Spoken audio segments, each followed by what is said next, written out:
भर्गो देवस्य धीमहि धियो यो नः प्रचोदयात्।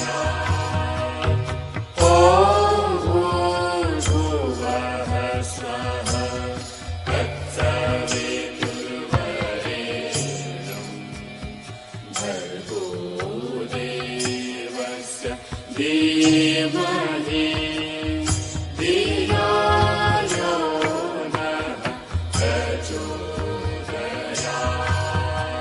દુઃખનો જે ભાવ છે ને એ ન થવો જોઈએ અને એને દુઃખના ભાવમાંથી દૂર થવા માટે તમારે સ્વીકારની મનોવૃત્તિ છે એને તમારે બહુ ખૂબ સારી રીતે પ્રેક્ટિસ કરીને વધારવી જોઈએ. અને એ વધારશો તો હર્ટ એટલે કોઈ વ્યક્તિ દુઃખ આપે, પણ મને ઘણીવાર એવું લાગે કે કોઈ વ્યક્તિ દુઃખ આપવા કરતાં આપણને દુઃખ વધારે થાય છે. એ વ્યક્તિ દુઃખ આપવા ન માગતો હોય પણ આપણને દુઃખ લાગે છે. આપણી માનસિકતા પ્રમાણે, આપણી અપેક્ષા પ્રમાણે, આપણા થિંકિંગ પ્રમાણે એમ લાગે કે એને બરાબર નથી કર્યું, પણ ઘણીવાર એવું બને કે સામેના વ્યક્તિએ તો બરાબર જ કર્યું હોય, પણ આપણી અપેક્ષા એટલી બધી વધારે હોય એટલે સામેના વ્યક્તિનું વર્તન છે એ આપણે અપેક્ષાને પૂરી ન કરવાને કારણે આપણને દુઃખ થઈ જાય અને એની ફરિયાદ મનમાં થઈ જાય. સુખ કે દુઃખ આપણા હાથમાં જ છે. હા, કરેક્ટ. સુખ અને દુઃખ છે ઇઝ અવર ચોઇસ, આપણી પસંદગી છે. આ બહુ જ મોટું વાક્ય છે. સુખ અને દુઃખ છે એ આપણી પસંદગી છે. તમે એને પસંદ કરી યાદ રાખજો. જ્યારે પણ તમે દુઃખી થાવ છો ત્યારે તમે દુઃખી થવાની પસંદગી કરો છો. જ્યારે પણ તમે સુખી થાવ છો ત્યારે સુખી થવાની પસંદગી કરો છો. જ્યારે પણ સુખ ઉત્પન્ન થાય એવું વાતાવરણ મળે ને ત્યારે પણ ઘણું બધું આપણને પ્રતિકૂળ હોય, પણ એ બધાને મૂકીને આપણે સ્વીકારી લઈએ ચલો બધું આટલું છે, આટલું સારું છે ને, ચલો આખા ભોજનની અંદર કાંઈ બરાબર નથી પણ કમસે કમ એમાં જે રસ બનાવ્યો છે કેરીનો રસ, એમાં ખાંડ બરાબર ઠપકારી છે તો રસ તો બરાબર છે ને, ભોજનને મારો ગોલી. તો તમે એના પર ફોકસ કરો, જે સારું હોય, જે શ્રેષ્ઠ લાગે. તો એ સમયે તમે પસંદ કરો છો. યુ આર ચૂઝિંગ પર્સન, તમે પસંદ કરનાર વ્યક્તિ છો. એટલે આ બહુ સાચી વાત છે કે હર્ટ અને ગિલ્ટ છે જે આપણના દુઃખમાંથી ઉત્પન્ન થાય છે, પણ એ પણ આપણી પસંદગી છે. જો આપણે આપણી પસંદગીને બદલી નાખીએ અને એ બદલવા માટેનો બેસ્ટ રસ્તો જે સ્વીકારનો રસ્તો છે, અને સ્વીકાર કરવાની મનોવૃત્તિને જો આપણે ડેપ્થમાં લઈ જાય, આપણા ઊંડાણમાં, તો મને લાગે છે કે આમાંથી કોઈ પણ વ્યક્તિ છે એ મુક્ત થઈ શકે. અને એના માટેની બધી વ્યવસ્થા છે ને હવે આ 9મા અધ્યાયમાં જે ભક્તિ યોગ છે ને, ઇવન 7 થી 12 ખાસ કરીને ભગવદ્ ગીતામાં જે ભક્તિ યોગ છે એનું ચિંતન જેટલું પણ થશે એટલું જ આ દુઃખ, તમારું જે હર્ટ ને ગિલ્ટનો જે ભાવ છે એમાંથી તમે મુક્ત રહી શકશો. તો હવે આપણે આપણા 9મા અધ્યાયનું ચિંતન શરૂ કરતા પહેલા પ્રાર્થના કરી લઈએ અને પછી આપણે 9મો અધ્યાય શરૂ કરીએ. ઓમ સહનાવવતુ સહનો ભુનક્તુ સહ વીર્યં કરવાવહૈ તેજસ્વિનાવધેતમસ્તુ મા વિદ્વિષાવહૈ. ઓમ શાંતિ શાંતિ શાંતિ. ઓમ પાર્થાય પ્રતિબોધિતાં ભગવતા નારાયણેન સ્વયં વ્યાસેન ગ્રથિતાં પુરાણમુનિના મધ્યે મહાભારતમ અદ્વૈતામૃતવર્ષિણીં ભગવતીમ અષ્ટાદશાધ્યાયિનીમ અંબ ત્વામનુસંદધામિ ભગવદ્ ગીતે ભવદ્વેષિણીમ યં બ્રહ્મા વરુણેન્દ્ર રુદ્રમરુતઃ સ્તન્વન્તિ દિવ્યૈસ્તવૈઃ વૈદૈः સાંગપદક્રમોપનિષदैः ગાયन्ति યં સામગાः ધ્યાનાવસ્થિત તદ્ગતેન મનસા પશ્યन्ति યં યોગિનઃ યસ્યાન્तं ન વિદુઃસુરાસુરગણાઃ દેવાય તસ્મૈ નમઃ. તો આપણે ગઈકાલે 9મા અધ્યાયના ચિંતનની શરૂઆત કરી અને એનો સારાંશ તમને બધાને મેં કાલે આપ્યો હતો. આખા 9મા અધ્યાયના 34 શ્લોકનો આખો અધ્યાય છે. રાજવિદ્યા રાજગુહ્ય યોગ નામનો આ 9મો અધ્યાય છે અને એમાં આપણે ગઈકાલે જે ચર્ચા કરી હતી 4 થી 10 નિર્ગુણ ઈશ્વર સ્વરૂપની ચર્ચા જે આપણે ગઈકાલે કરી, અને પછી 13 થી 19માં ભક્તિનું અન્ડરસ્ટેન્ડિંગ, ભક્તિના સંદર્ભમાં ઘણી બધી વાતો કરવામાં આવી છે. અને ઇવન 20 થી 29માં પણ સકામ અને નિષ્કામ ભક્તિની ચર્ચા છે. અને 30 થી 34માં ભક્તિની પ્રશંસારૂપ બધા શ્લોક છે. તો હવે આપણે જે 12મો અને 13મો શ્લોક જે જોયો આપણે, જે લાસ્ટ કાલે આપણે જ્યાં ચર્ચા મૂકી આપણે, કે એમાં 2 પ્રકારના વ્યક્તિત્વની ચર્ચા ભગવાન કરે છે. એક તો છે કે આસુરી, રાક્ષસી ને આસુરી પ્રકૃતિના લોકો, અને એક છે દૈવી પ્રકૃતિવાળા લોકો. તો દૈવી પ્રકૃતિવાળા કોણ છે? તો કે મહાત્મનસ્તુ, મહાત્માઓ, એટલે કે જેનું મન વિશાળ છે, તે જેનું મન મોટું છે, તે મહાત્મા. મહાન અસૌચ આત્મા, કે જેનું મન, જેનું પોતાનું અંદરનો આત્મા, પોતાના આત્માને એ મહાન રૂપે જોવે છે, એ મહાન પણ છે અને આત્મા પણ છે. આત્મા એટલે કોન્શિયસ, અને મહાન એટલે સર્વશ્રેષ્ઠ. તો જે પોતાને સર્વશ્રેષ્ઠ અને આત્મા રૂપે જોવે છે એનું નામ છે મહાત્મા. અથવા તો એવો અર્થ પણ કરી શકીએ કે જેનું મન બહુ મોટું છે, મહાન આત્મા. આત્માનો અર્થ મન પણ કરી શકાય. તો જેનું મન બહુ મોટું છે, વિશાળ મન છે, આ વિશાળ મનવાળો વ્યક્તિ જ આ કોઈ પણ પ્રકારના હર્ટમાંથી મુક્ત રહી શકે. કે જે નાના બાળકને કેવું હોય કે એને કોઈક વાંધો, જો ભાઈ કેવું હોય ખબર છે કે નાના બાળકના માઇન્ડની અંદર કોઈ પ્રકારનું ગિલ્ટ છે ને, એ ક્યાંથી ઊભો થાય? આ ખરેખર બધું દરેક પરિસ્થિતિને તમારે બધાએ સમજવા જેવી છે. કેમ કે આવનારા સમયમાં તમારે જ કોઈક બાળકને તમે જન્મ આપશો, તે બાળકની અંદરની જે માનસિકતા છે ને કેવી રીતે ડેવલપ થાય સમજવા જેવી છે. કોઈ પણ બાળકની અંદર આ જે ગિલ્ટ અને હર્ટ છે ને, એ બચપણથી અનકોન્શિયસ માઇન્ડમાંથી આવનારા બંને તત્વો છે. બરાબર? તો કેવી રીતે આવે? તો કે જુઓ, એમાં એવું છે કે સૌથી પહેલાં બાળક હોય ને, એ હંમેશા ગ્રોથ કરવા પ્રયત્ન કરે. સ્કૂલમાં જાય, ટ્યુશનમાં જાય, ભણે, પછી એનો રિઝલ્ટ આવે. અને માતા પિતા હોય ને, એ પછી રિઝલ્ટની ચર્ચા કરે.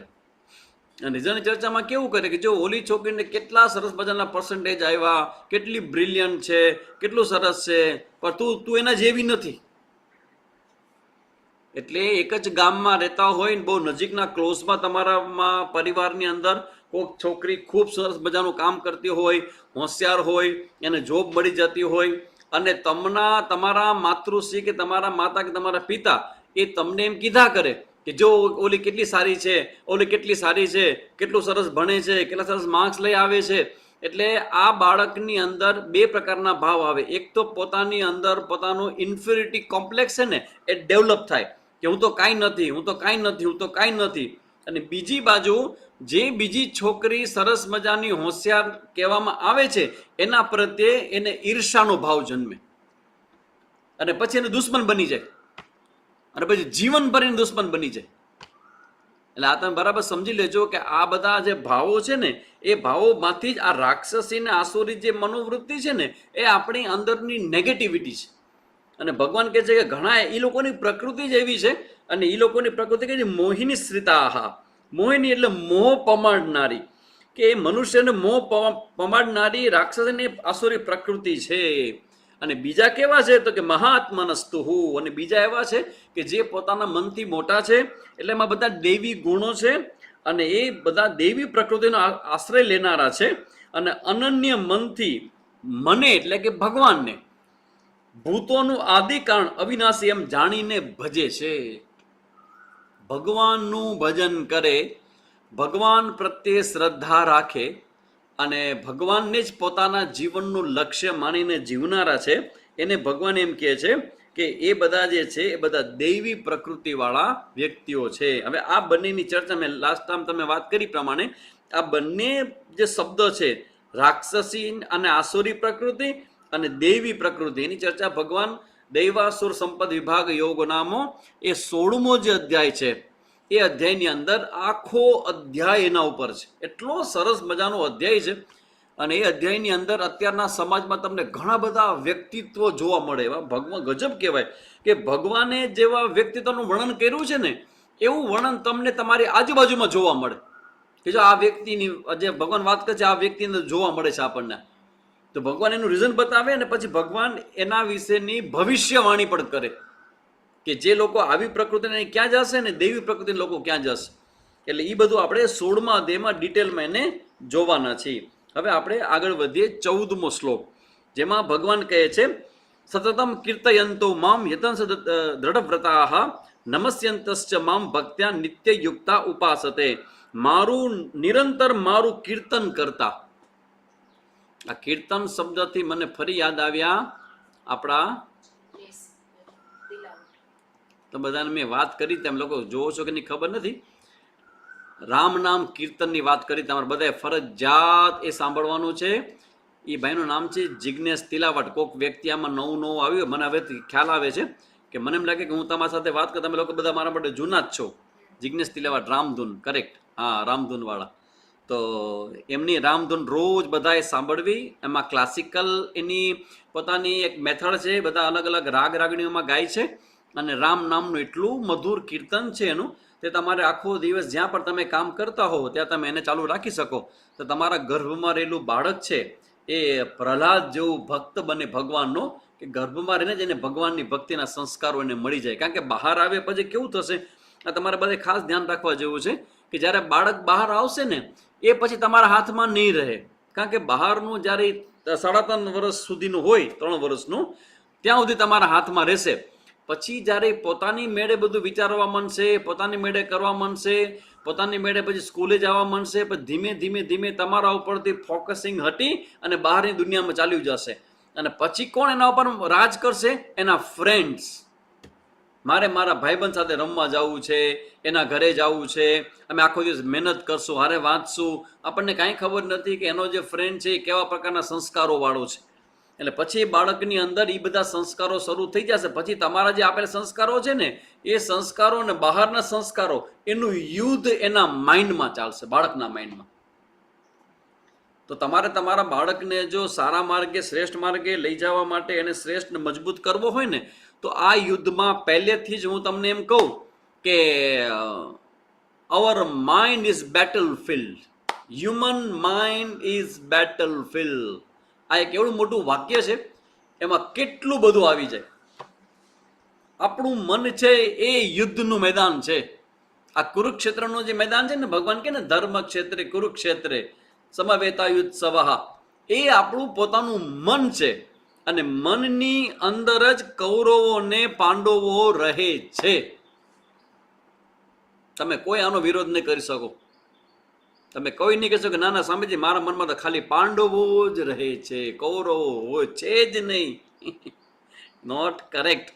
દરેકના મનમાં કૌરવો અને પાંડવો જ રહે છે, અને એનું યુદ્ધ સતત આપણા માઇન્ડમાં ચાલે છે. હવે તમે મને કહો કે આમાં જીતે કોણ? કૌરવો જીતે કે પાંડવો? ચલો વિચારીને જવાબ આપો. સૂતા હોય બધા ઉઠી જાઓ.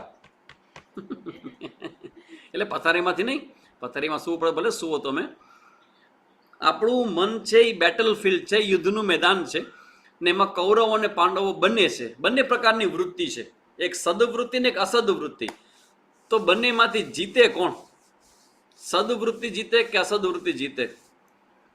જેને વધારે શક્તિ મળે, કરેક્ટ, જેનું પોષણ તમે કરો એ જીતે. જેનું પોષણ કરો, જેને પાણી આપો, જેનું સંરક્ષણ કરો, સત્યનો વિજય થાય. આ બરાબર છે, સત્યનો વિજય થાય એવું તો આપણે શાસ્ત્રમાં લખ્યું છે.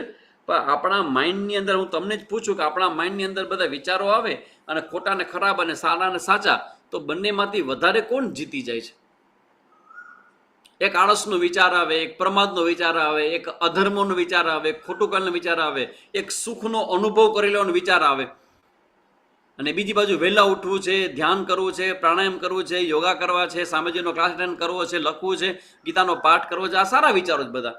તો સારા વિચારો ખોટા વિચારો જ્યારે ઝઘડો થાય ને, ત્યારે હંમેશા જેનું પોષણ તમે કર્યું હશે એ વૃત્તિ જીતશે. અમે સંન્યાસ લઈ અને લોકોની વચ્ચે રહી કેવી શકે? તમે મને કહો તો.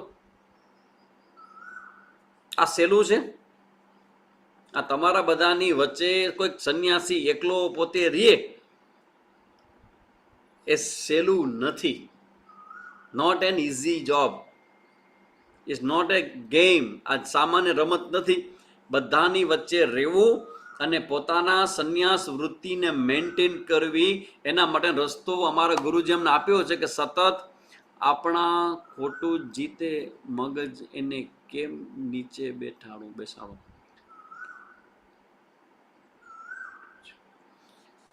હા પ્રશ્ન તો બરાબર છે તમારો. આપણો ખોટું જીતી જાય આપણા મગજની અંદર, એને કેમ નીચે બેસાડવું? એના માટે બસ એ જ રસ્તો કહું છું. એના માટે રસ્તો એક જ છે કે સારી પ્રવૃત્તિને, સારા વિચારનું જેટલું પોષણ થઈ શકે એટલું ઓછું માનીને કર્યા જ કરું. અમે આખો દિવસ આ જ કર્યા કરીશ. હા બિનલબેન સાચી વાત છે ને. ના, નોટ ઇઝી. આટલા બધા લોકોની વચ્ચે રહેવું અને અમારા સંન્યાસ ધર્મોનું પાલન કરવું એ બહુ અઘરું છે. અને પાછું ખાવા પીવાનું કેવું હોય કે બધા લોકો પોતપોતાના પ્રસંગમાં બોલાવે, કોઈક લગ્ન પ્રસંગમાં બોલાવે, કોઈક મૃત્યુ પ્રસંગમાં બોલાવે, અને જે બોલાવે સ્વામીજીને જમાડે તો ખરા, કારણ કે સ્વામીજી ખાય તો અમારા પાપ ખાઈ જાય, એટલે અમે તો ફ્રી થઈ જાય, સ્વામીજીને જે થવું એ થાય.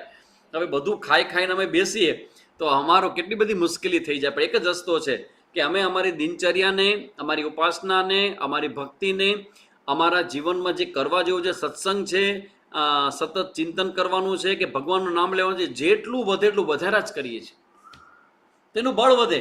એમ તમારા છોકરાઓને પણ અત્યારથી તમે જે બધું શ્રવણ કરો છો, તો એ તમે જે કીર્તન તમે સાંભળો છો, મને સતત કીર્તયંતો મામ, જે સતત મારું કીર્તન કરે છે. ભગવાન એ લખે છે કે ભાઈ જે મારું કીર્તન કરે છે, મારી ઉપાસના કરે છે, એ મારા ભક્તો છે, બધા મારા દેવી ઉપાસકો છે, દેવી ભક્તો છે. તો સતત તમારા બાળકને શ્રેષ્ઠ આપ્યા જ કરો. ઇવન 3.5 વર્ષ પર તો ખાસ. પછી જેમ જેમ તમારા હાથમાં નીકળશે તમે બહુ નહીં કરી શકો, પણ એ સમય દરમિયાન તો ભગવાનની બધી કથાઓ, મહાભારતની સ્ટોરી, રામાયણની સ્ટોરી, એનું સતત ચિંતન થાય, શ્રવણ થાય. એટલે મેં તમને કીધું કે તમને જ્યાંથી સારું સાંભળવા મળે ને એ તમે સાંભળ્યા જ કરો.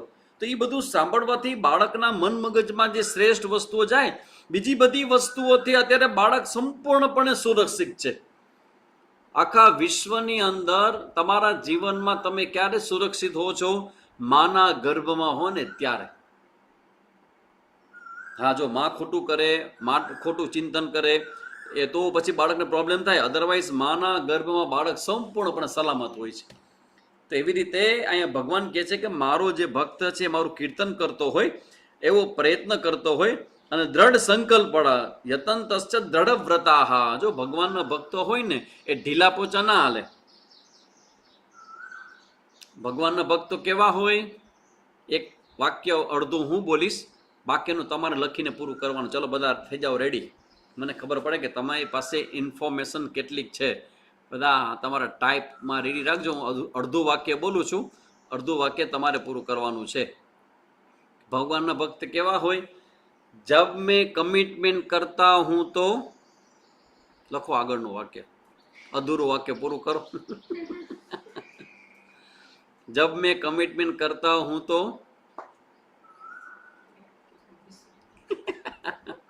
તમે તો સાંભળ્યું છે. फिर अपने आप की भी नहीं सुनता. करेक्ट. चलो આજના ક્લાસમાં તૃષાબેન વડોદરિયા જીતી જાય છે ફર્સ્ટ નંબરે. अपने आप की भी नहीं सुनता. जब मैं कमिटमेंट करता हूं तो मैं अपने आप की भी नहीं सुनता. અને કહેવાય દ્રઢ વ્રતા.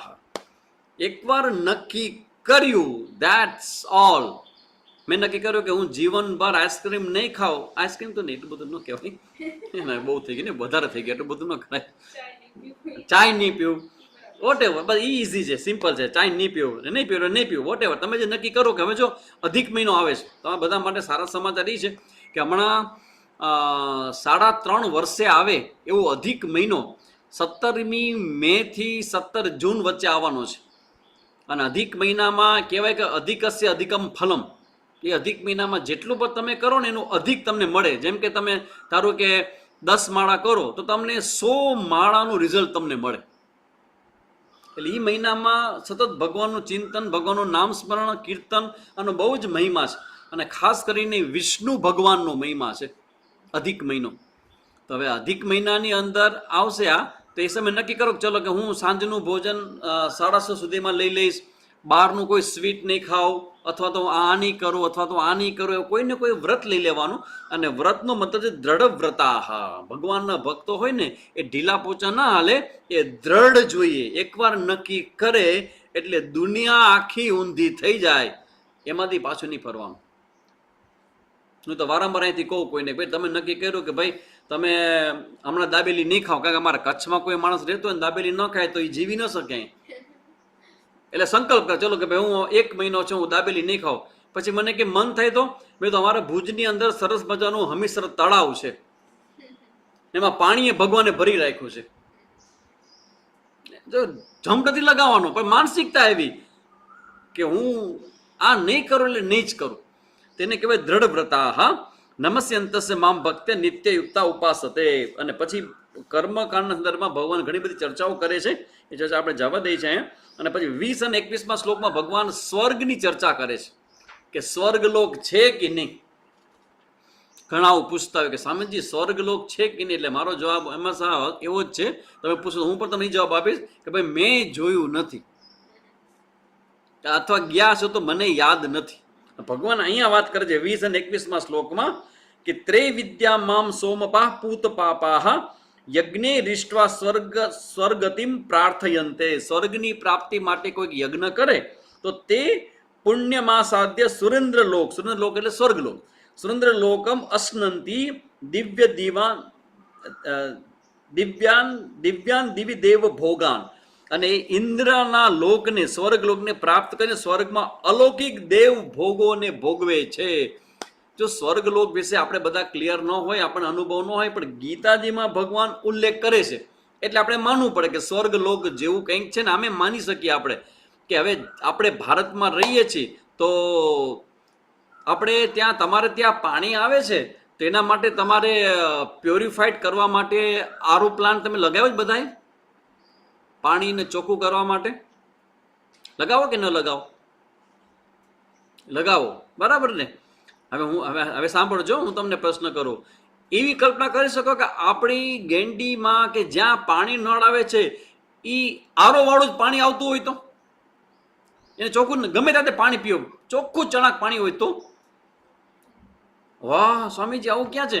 અચ્છા, એવું કઈ કલ્પના કરી શકો કે જ્યાં રોડ ઉપર કોઈ ડસ્ટ ન હોય, કોઈ કચરો ન હોય, ચોખ્ખો ચણાક હોય, ને જ્યાં દરેકના મકાન હોય એમાં મલ્ટી સ્ટોરેજ ન હોય, દરેકના સ્વતંત્ર મકાન હોય, અને એક એક મકાનની વચ્ચે 15-15, 50-50 ફૂટનું અંતર હોય, 100 ફૂટનું અંતર હોય, અને અંતરની વચ્ચે સરસ મજાના મોટા મોટા વૃક્ષો વાવેલા હોય, લોન બિછાવેલી હોય, અને મસ્ત ડામર રોડ હોય જે ક્યારેય તૂટતો ન હોય, બધા નિયમોનું પાલન કરતા હોય, કોઈ જોરથી હોર્ન ન વગાડે. આવું હોઈ શકે? પોલીસ કોઈ તમારા પૈસા ન ખાય અને નિયમ પ્રમાણે ચાલે. મને ખબર નહીં સંગીતાબેન છે કે નહીં, કદાચ હવે હું આ જે કહું છું કદાચ સંગીતાબેનને ખ્યાલ આવશે કે સ્વામીજી કોની વાત કરે છે. આઈ એમ ટોકિંગ અબાઉટ અમેરિકા. અમેરિકાની વાત અમેરિકા.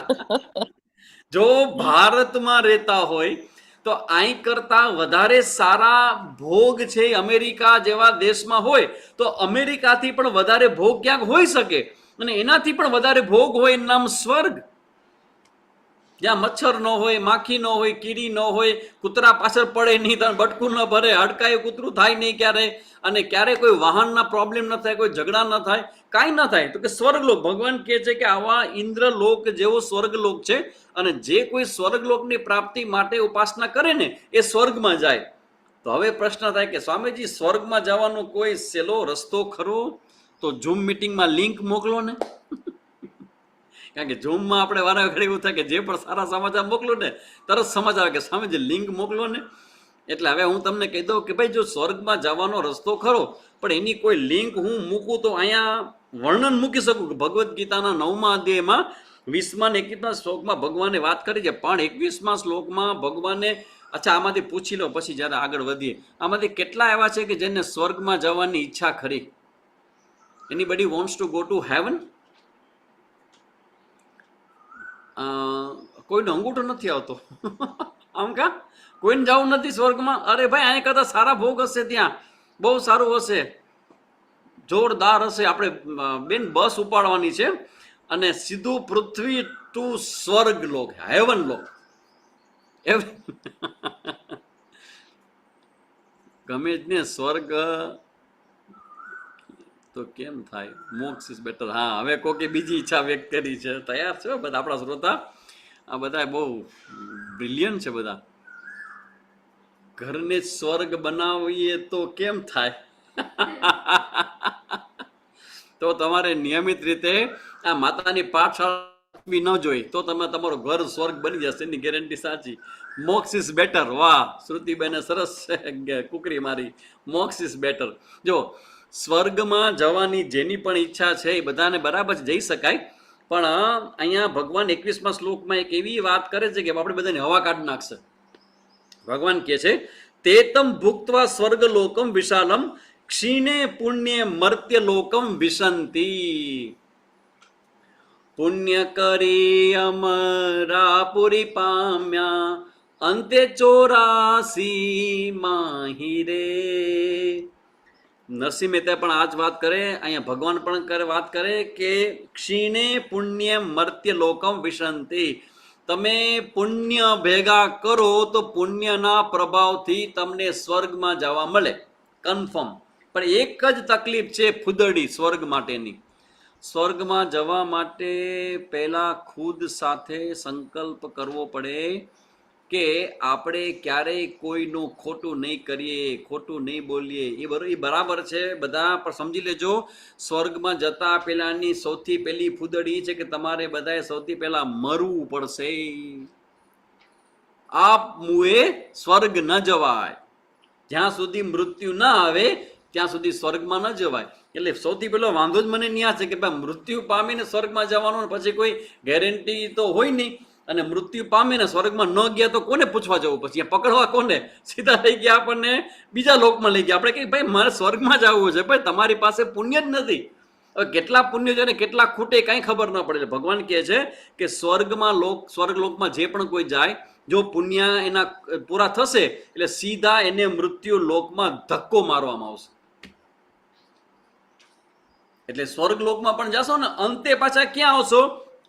આ મૃત્યુ લોકમાં આવશો. એમાં જો પુણ્યશાળી આત્મા હશો તો ભારતમાં તમારો જન્મ થશે, અને જો ઘણા બધા પુણ્ય હશે તો તમારો આ સનાતન ધર્મમાં તમારો જન્મ થશે. અને અમારા જેવા સ્વામીઓને તમે શ્રદ્ધાપૂર્વક તમે સાંભળશો તો તમારા જેમ નિરાલીબેને કીધું એમ ઘર જ તમારું સ્વર્ગ થઈ જશે. એના રસ્તા તમે બતાવીએ છીએ, પણ હવે અમારી વાત બધા ગંભીરતાથી કોણ માને?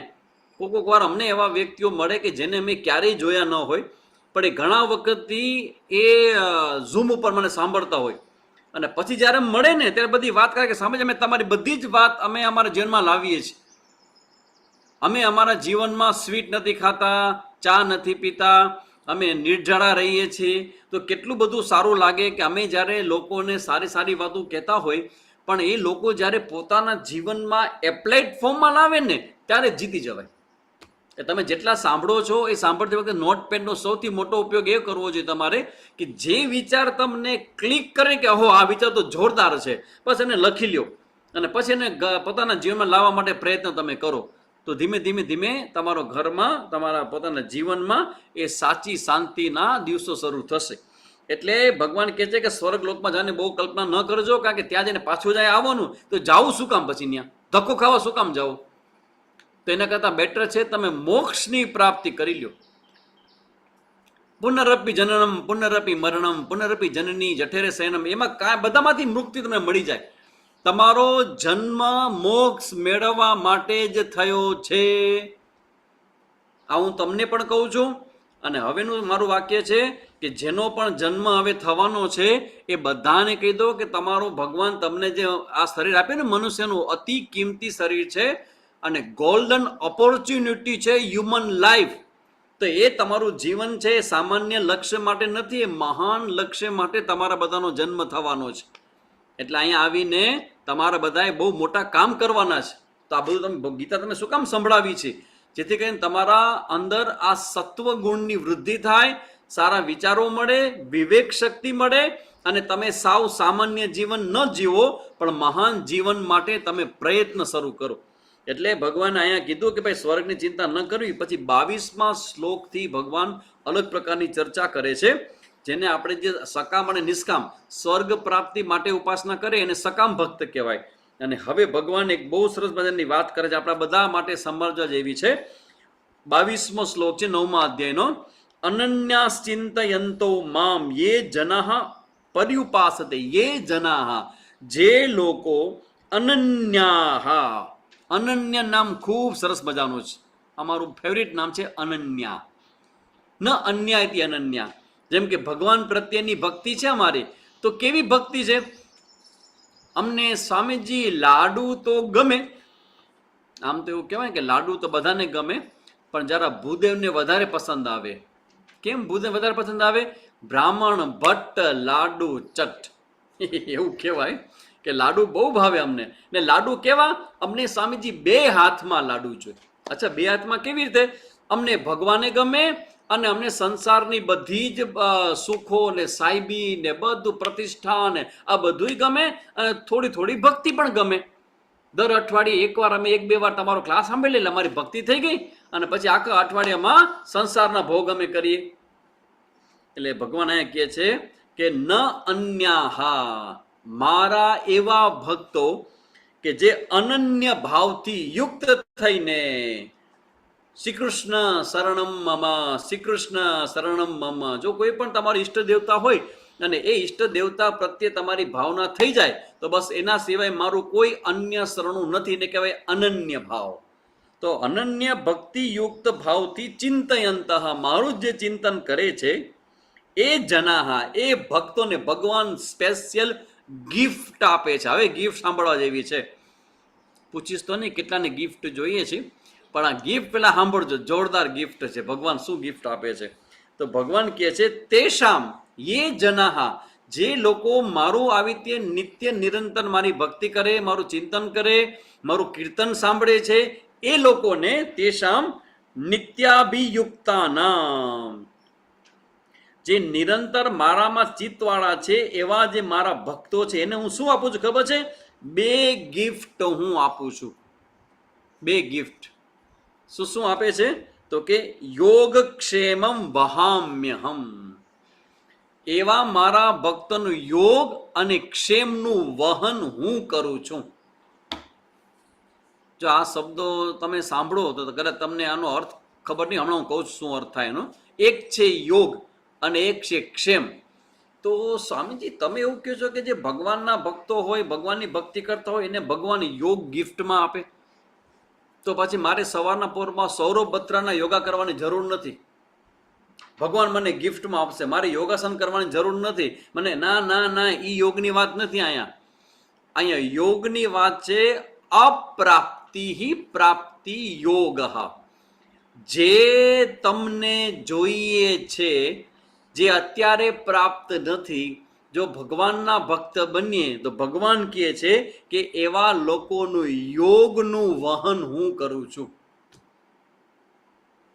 એટલે કે જ્યારે તમને જે વસ્તુની જરૂર પડે ત્યારે તે વસ્તુ તમારી પાસે પ્રગટ થઈ જાય, એને કહેવાય યોગ. અને ક્ષેમ એટલે શું? ક્ષેમ એટલે જે પ્રાપ્ત છે એનું રક્ષણ થાય, ચોરી થઈ જાય પણ તમારી મૂળભૂત વસ્તુ જાય નહીં, એને કહેવાય રક્ષણ.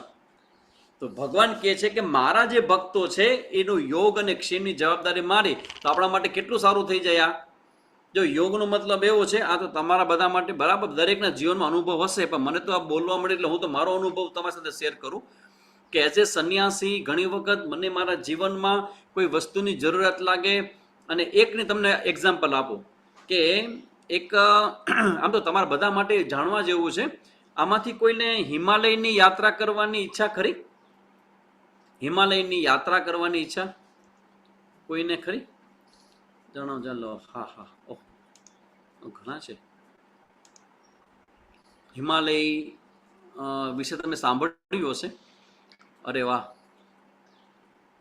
તો તમારા બધા માટે મેં કંઈક વ્યવસ્થા કરીએ, હિમાલય યાત્રા. ગુડ, ખૂબ સરસ. ઘણા બધા છે હિમાલય યાત્રાના રસ લેનારા. ઓકે, તો બહુ સારું. મન લાગે છે અમે એકાદ આવી બસ કાઢીએ હિમાલય યાત્રા માટેની, તો તમે બધા જોડાઈ જશો એમને. સરસ. ચલો, જ્યારે હું કચ્છમાં આવ્યો ને ત્યારે અમુક દિવસો માટે હું એકાંતમાં જતો એ સમયમાં. અત્યારે હું મારા રૂમની અંદર જ એકાંતમાં ચાલ્યો જાઉં છું. તો એ સમયે ઋષિકેશ હું ગયો હતો અને ઋષિકેશથી મારે ઉત્તરકાશી જવાનું હતું. 9 દિવસનું નોરતા હતું. એ નોરતા કરવામાં ઋષિકેશ જવાનું હતું ઉત્તરકાશી જવા માટે. તો ઋષિકેશ પહોંચ્યા પછી મને ઈચ્છા થઈ કે મારે ત્યાં જવું છે. તો એક ચિન્મય મિશનના સ્વામી ચિન્મયાનંદજી થઈ ગયા, જે મારા દાદા ગુરુ થાય. એ સ્વામી ચિન્મયાનંદજીના ગુરુ છે, એનું નામ છે તપોવનજી મહારાજ, જે ઉત્તરકાશી અને ગંગોત્રીમાં રહેતા. ઘણા વર્ષો પહેલા એ ત્યાં ઉત્તરકાશીમાં એનો આશ્રમ છે, તપોવન કુટિયા નામ છે એનું. તો એમનું એક પુસ્તક છે હિમગીરી વિહાર. જેટલા પણ બહેનોએ લખ્યું છે કે અમારે આ યાત્રા કરવી છે હિમાલયની, અને એ હિમાલયની યાત્રા કોઈ પણ પ્રકારના કષ્ટ વગર કરવી છે, કોઈ પણ પ્રકારના ખર્ચા વગર કરવી છે, કોઈ પણ પ્રકારના દિવસ બગાડ્યા વગર, ડિસ્ટર્બન્સ કર્યા વગર તમારે એકલાએ કરવી છે. તો પુસ્તકનું નામ છે હિમગીરી વિહાર. લખી લેજો, હિન્દીમાં પુસ્તક છે. સ્વામી તપોવનજી મહારાજ ચિન્મય મિશનના છે ને એમનું લખેલું પુસ્તક છે હિમગીરી વિહાર. હું તમને બતાવું છું કે ભગવાન યોગનું રક્ષણ કેવી રીતે કરે છે. હવે એમાં એ પુસ્તકની અંદર તપોવનજી મહારાજે ઉઘાડા પગે 4 વખત હિમાલય આખાની પરિક્રમા કરેલી છે. અને એમાં એને હિમાલયનું સુંદર મજાનું વર્ણન કર્યું છે. અદ્ભુત. તમે પુસ્તક વાંચો ને તમને લાગે કે તમે યાત્રા કરી રહ્યા છો, પણ તમને ટાઢવાડ ન લાગે, તમને કંઈ ખાવા પીવાની તકલીફ ન થાય, પણ તમને અનુભવ લાગે તમે જાણે સાથે સાથે યાત્રા કરી રહ્યા છો. તો એ પુસ્તકની મને બહુ જરૂરત લાગે કે ઋષિકેશમાં હું બધી જગ્યાએ પૂછવા માંડ્યો કે ભાઈ આ હિમગીરી વિહાર મળે છે. તો મારું પુસ્તકની મારી કોપી હું ભૂલી ગયો હતો આશ્રમ ઉપર. પુસ્તક ક્યાં મળશે? એટલે સૌથી પહેલા તમે છે ને આપણે ગૂગલ ઉપર તપાસ કરજો.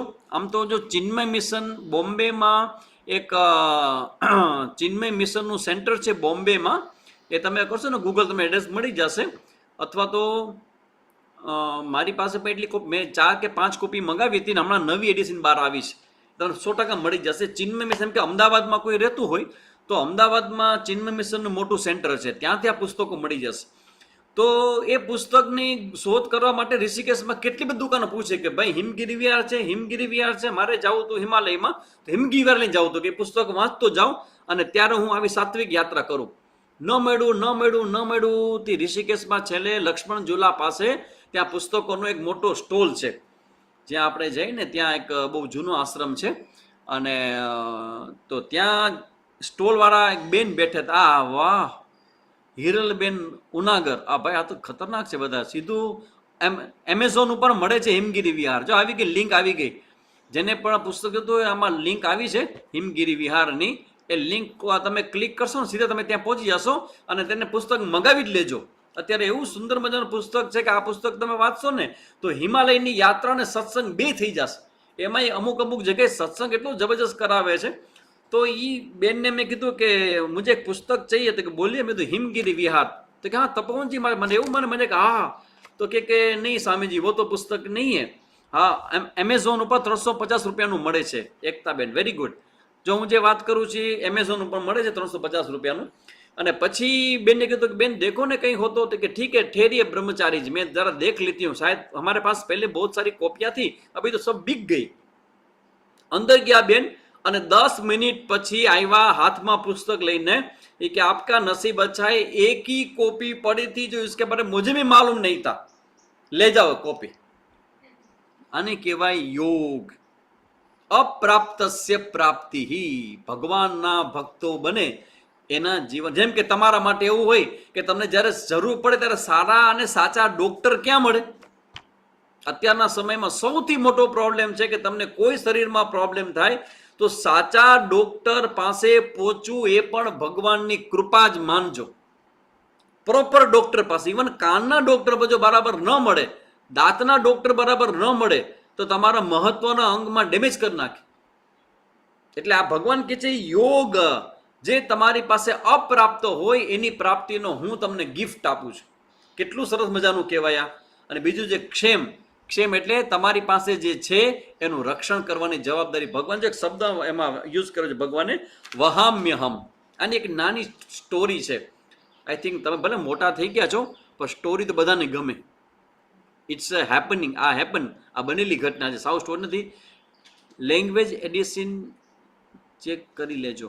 હા, લેંગ્વેજમાં આમાં હિરલબેન કહે છે આ પુસ્તકની જે લેંગ્વેજ છે ને એ હિન્દી પસંદ કરજો, કે ઓરિજિનલી પુસ્તક છે એ કેરલાની કન્નડ ભાષામાં લખાયેલું પુસ્તક છે, અને એનું હિન્દી ટ્રાન્સલેશન ચિન્મય મિશનમાં કોઈ કર્યું છે, ખૂબ સરસ મજાનું કર્યું છે. એટલે હિન્દી એડિશન સારામાં સારી છે આ પુસ્તકની. એટલે મરાઠી, અચ્છા મરાઠીમાં લખાયું છે પુસ્તક એમ, ઓકે. તો એમાં આ શબ્દ છે વહામ્યહમ. હવે તમે મને કહો કે આ શબ્દ બરાબર લાગે ખરો? વહામ્યહમ એટલે શું? ભાર ઉચકવો. ભગવાન કે હું મારા ભક્તોનો યોગ અને ક્ષેમનો ભાર વહન કરું છું, ઉચકું છું. હવે તમે મને કે સારું લાગે? આપણો ભાર ભગવાન ઉપાડે એ કેવું લાગે? વહામ્યહમ એટલે ભગવાનના એક ભક્ત છે અને એનું નામ છે મધુસૂદન સરસ્વતી. જે હું શરૂઆતમાં ગીતાજીના ક્લાસ શરૂ કરતા પહેલા જે ધ્યાન શ્લોક બોલું છું ને એ શ્લોક લખનાર સ્વામી મધુસૂદન સરસ્વતીજી. હવે એને આ વાંચ્યું, એ ગીતાજી ઉપર ટીકા લખતા હતા, તો એને વાંચ્યું સવારના 4:30 વાગે કે યોગક્ષેમ વહામ્યહમ, મારો ભગવાન કાંઈ વજન ઉપાડે, એ વહન કરે. આ શબ્દ ખોટો છે ગીતાજીમાં, ઇટ્સ રોંગ વર્ડ. ભગવાન ભલે બોલ્યા હોય પણ એને એ શબ્દ શું કર્યો, એને લાલ શાહીથી છેકો માર્યો વહામ્ય ઉપર, અને નીચે લખ્યું દદામ્યહમ. હવે તમે મને કે શબ્દ બરાબર લાગે કે નહીં? વહામ્યહમ એટલે ઉપાડવું, અને દદામ્યહમ એટલે આપું છું. હું એને યોગ પણ આપું છું અને ક્ષેમ પણ આપું છું, રક્ષણ પણ આપું છું. તો વધારે સારું ન લાગે એ શબ્દ? દદામ્યહમ, દદામ્યહમ એને લખ્યું અને પછી સ્નાન કરવા ગયા ત્યાં ગંગા કિનારે. આ બનેલી ઘટના છે. ગીતાજીમાં એને પોતે વર્ડ ચેન્જ કરી અને સ્નાન કરવા ગયા, અને સ્નાન સ્નાન કર્યું પછી કોઈક નાનકડો છોકરો એની પાસે આવ્યો કે ચલો મેં દાદા આપણા સબ કપડા ઉઠા લેતા હું, ચલો આપકો સાથ મેં ચલતા હું, આપકે ઘર તક છોડ દેતા હું. તો આને થઈ ગયું ચલો કોઈક સારો મને કોઈ મદદ કરે છે. સ્નાન કર્યા પછી નીકળ્યા અને છોકરાને પોતાના ભીના કપડા બધા પણ છોકરો આગળ ને એટલો મીઠો છોકરો, ખબર નહીં ક્યાંથી આવ્યો. ત્યાં છોકરો આગળ આવ્યો તો છોકરાના પીઠ ઉપરનું કપડું હટી ગયું. તો આણે જોયું કે એના પીઠ ઉપર આમ કોઈ ચાબુક માર્યું હોય ને એવો લાલાશ ઉઠી આવી હતી પીઠ ઉપર. હવે આ 10-12 વર્ષનો છોકરો હોય એને કોને માર્યું હશે? આમ લાલ આમ ઉઠાવ થઈ ગયો ચાબુક જેવો. એટલે આને પૂછ્યું કે બેટા તેરે पीठ पर ये कैसा चाबुक किसने मारा है, ये लाल लाल क्यों होगा इतना बड़ा? बोलो कि वो तो मेरे अपने होते हैं ना, अपने भक्त होते हैं ना, तो वो मारते रहते हैं. એટલે હસ્યો ખાલી. એટલે આને કઈ ખબર ના પડે કે આવું તે છોકરાના વળી કોણ ભક્તો હોય. એટલે પછી ઘર આવ્યું ને ઘરે બેઠા ને પછી શાંતિથી બેઠા, ત્યાં એ બધી પોતાનું કોમ્યુનિકેશન યાદ આવ્યું. પછી તો કે છોકરો બોલતો કે મેરે ભક્ત મુજે મારતે હૈ.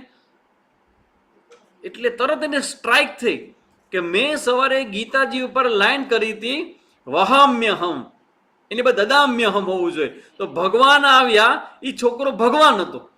અને પછી ગોતો કે તો મળ્યો જ નહીં છોકરો. તો એ ભગવાને એના કપડા ઉપાડ્યા, એની થેલી પકડી, બેટરીની ટોર્ચ લઈ આગળ લઈ ગયો, લઈ આવ્યો, અને પછી પીઠ ઉપર કે જો તમે ગીતાજીમાં જે લાઈન કરી છે ને એ મને લાગી છે ગીતાજી તો મારું શરીર છે. એટલે તરત જ એને ફરી પાછો વહામ્યહમ શબ્દ અહીંયા મૂકી દીધો. આ 9મા અધ્યાયનું સિક્રેટ છે. તમે કોઈ પણ ગીતાજી ભણશો કે કોઈ પણ જગ્યાએ તમને ખબર આ સ્ટોરીનો ઉલ્લેખ કોઈ નહીં કરે, કારણ કે અમારી પરંપરાથી અમને ખબર છે કે આવી ઘટના ઘટી છે. એટલે અહીંયા ભગવાને કીધું. અને એ પછી ભગવાને શરણાગતિ એવા સરસ મજાના શ્લોકો કીધા 9મા અધ્યાયમાં કે જે પણ કોઈ દેવતાને ભગવાન પછીના શ્લોકમાં એવું કે આના પછી જે પણ કોઈ દેવી દેવતાનું તમે ભજન કરો છો તે દેવી દેવતાના રૂપમાં હું જ તમારી પ્રાર્થના પૂરી કરું છું. એ બધી વાત છે. અને પછી એક સરસ મજાની વાત છે કે ભગવાનને આપણે શું ધરાવવું જોઈએ એની ચર્ચા ભગવાને 9મા અધ્યાય કરી છે. ભગવાનને શું ધરાવવું જોઈએ? શીરો ધરાવાય કે ભગવાનને લાડુ ભાવે? અચ્છા, ભગવાનને ગોળના લાડુ ભાવે કે ખાંડના ભાવે? તમને શું લાગે છે કયા લાડુ ભાવતા હશે? ભગવાનને કેરીનો રસ ભાવે કે કેમ? એ ભાઈ ભાવે ન ભાવે ને વાત મૂકી દો. ભગવાનને ભાવે કે ન ભાવે એ મહત્વનું નથી, પણ કેવા ભાવથી આપો છો ને એ મહત્વનું છે. આ બેન કે છે કવિતા બેન કે ખાંડ ના ભાવે, ખાંડ ના ભાવથી જે પ્રેમથી આપો તે, ભાવથી આપેલું બધું ભાવશે, ભાવથી આપો તે બધું જ ભાવશે. બરાબર છે, ભાવથી જોવાનું. ભગવાન તો ભાવનો ભૂખ્યો છે. બરાબર, પ્રેમથી આપીએ. જો એમાં એવું છે, ભગવાન કહે છે કે તમે મને જે પણ કંઈ આપો તો તમે મને શું આપી શકો? ભગવાન કહે તમે એવું મને આપો કે જેમાં કોઈ પ્રકારનો ખર્ચો ન થાય. આપણે બધા ખર્ચાનો પ્લાનિંગ કરીને હવે તમે મને કહો કે તમે બધા ગણપતિના લાડુ બનાવો અને ગણપતિને ધરો છો કે નહીં? લાડુ બનાવો તો કે હા ગણપતિને ધરીએ, પણ હવે મને કહેજો સબરીના એઠા બોર એમને મીઠા લાગે છે. ભગવાન માટે ભાવ જ કરેક્ટ કરેક્ટ કરેક્ટ. સબરીના મીઠા બોર પણ ભગવાનને ભાવે છે. હવે તમે ભગવાનને ગણપતિને લાડુ ધરો ને ગણપતિ ખાઈ જાય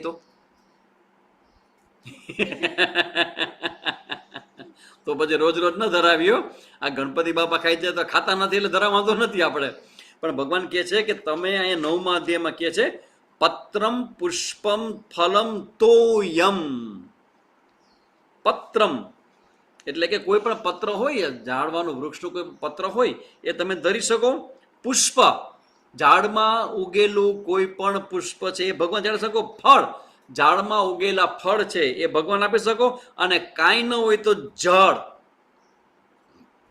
પાણી, ઇદમ નમઃ, એ ભગવાન તારા ચરણોમાં હું ધરું છું. ત્વદીય, વાહ હિરલબેન સરસ લખી, ત્વદીય વસ્તુ ગોવિંદ તુભ્યમેવ સમર્પયેત. બધું એમનું જ આપેલું છે. વેરી ગુડ, બહુ સરસ મજાની વાત છે. હવે તમને કહી દઉં, તમારા ઘરમાં જ્યારે પણ રસોઈ બનાવો, ધ્યાન રાખજો, તમારા ઘરમાં તમારા ઘરના લોકોની માનસિકતાની માસ્ટર કી બહેનો તમારા બધાના હાથમાં છે. આ હું તમને સિક્રેટ કહી દઉં. કારણ કે તમને એમ લાગે કે સામે જ અમે સત્સંગ કરીએ છીએ પણ એ સત્સંગ નથી કરતા, એને જરા રસ નથી, એ આખો દી પૈસા પૈસા કેરા કરે છે, આખો દી બહાર ફેરા કરે છે, રાતના મોડા આવે છે, વેલા વહી જાય છે, અરે આમ કરે તેમ કરે. બધી વાત પછી પહેલો રસ્તો તમને કહી દો કે તમે એક કામ કરો કે જ્યારે પણ તમે જમવાનું બનાવો ત્યારે જમવાનું સૌથી પહેલાં એક થાળી ભગવાનને ધરાવવાની, લાલાને ધરાવવાની. લાલાને ધરાવે. હવે જો સાંભળજો શબ્દ હું શું કહું છું. અહીં બહુ ભગવાન ખૂબ સરસ મજાની વાત કરે છે કે જે પણ કોઈ વ્યક્તિ મને પુષ્પ, ફળ, જળ ભક્તિભાવપૂર્વક અર્પણ કરે છે તે શુદ્ધ હૃદયવાળા ભક્તના ભક્તિપૂર્વકના સમર્પણને હું સ્વીકારું છું. આને કહેવાય મહાવાક્ય. આપણે ખબર છે ભગવાનને કંઈક ધરતા હોય, ભોગ ધરતા હોય તો આપણને ખબર કેમ પડે કે આપણે ધરાવેલા ભોગ ભગવાન ખાય છે કે નહીં? એ ભાઈ ભગવાન પોતે આવીને ગીતાજીમાં કહી જાય છે કે અહમ અશ્નામી. તમારા દ્વારા ધરાવેલી વસ્તુ ભગવાન કહે છે હું ગ્રહણ કરું છું. સાવ સામાન્યમાં સામાન્ય વિચાર કરો. ભગવાનને કોઈ મોટા પૈસાવાળી કે કોઈ મોટા ભપકાની જરૂર નથી. 56 ભોગ તમે ધરાવો તો ઠીક છે, તમારી પોતાની ભાવના છે, પણ તમે ખાલી પાણી અને પુષ્પ ચડાવો ને ભગવાનને અર્પણ કરો ને ત્વદીય વસ્તુ તુભ્યમ એવો સમર્પિત કહી દો ને ભગવાન સ્વીકારી લે. એટલે હંમેશા જે પણ કંઈ બનાવો, ઇવન ભગવાનમાં તમારા ઘરમાં બધાના ઘરમાં કેરી આવી ગઈ ભાઈ કે કેરી હવે આવશે? હવે તો કેરી ચાલુ થઈ ગઈ હશે નહીં? કેરી આવી છે કે નહીં? ના હજી નથી આવી. અરે રે, કેરી નથી આવી. કેરી હવે આમાં મે મહિનામાં તો વરસાદ આવવાનો છે. ઓ બધા નાના લખે છે હજી કેરી આવી નથી. હા આવી ગઈ, આવી રહી છે, આવી ગઈ. ના નથી આવી, ઘણા બધાના ઘરમાં નથી આવી. હા લાલાને જમાડી દીધી. વાહ રે વાહ, વેરી ગુડ. ઈ જ કહેવાનો હતો. એપ્રિલ મંથથી ચાલુ થઈ ગઈ. કોણે ચાહેલી નથી આવી? હા ના આવી ગઈ. આ વખતે કેરીમાં મજા જ નથી. જો ભાઈ મારો મુદ્દો એ નથી કે કેરી કેવી આવે છે, મારો મુદ્દો એ છે કે કેરી આવે ને એ પેલા ભગવાનને ધરાવી દેવી. કચ્છમાં વેલા આવે છે. ના હિરલબેન, કચ્છમાં અમારે હજી નથી આવી.